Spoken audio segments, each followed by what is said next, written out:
Hello everyone, this is Jax TV. Again, welcome back to our channel. Sa bago lang pala sa channel ko, huwag nyo naman kalimutan mag-like, comment, din subscribe. I-hit nyo ang notification bell, piliin ang all para ma-notify kayo pag may bago tayong upload na video. Salamat pala sa lahat ng sumusuporta sa channel ko, to all Signal, Satellite, GSAT users.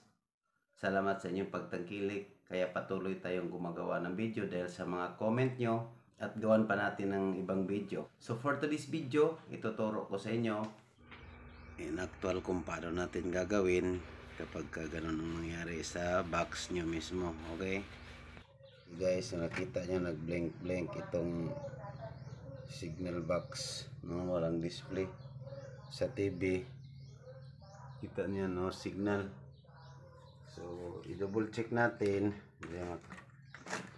I-double check natin ang itong adapter nya, no? Kasi posible sa adapter itong sira ng signal.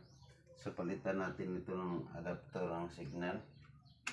No? Posible din naman sa sira na talaga yung signal box natin, pero may option pa, pwede natin palitan ng ito universal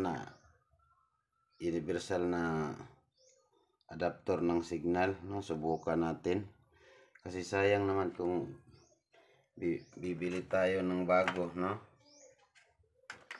Kasi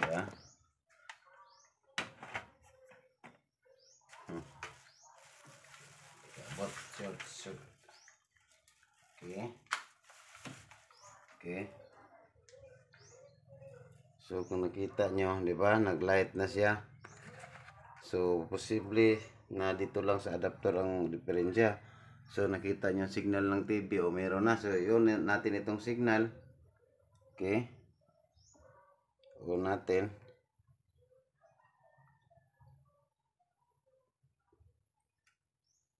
Okay, so nakita. So ang diferensya talaga ito lang. Kaya kung may problema ang box nyo, halimbawa nag-blink, posible palitan nyo ng adapter kung ayaw. So posible ang kailangan ng bago ang box nyo.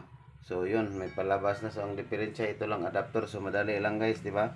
So yun lang gagawin nyo. Subukan nyo muna yung adapter, palitan. Okay?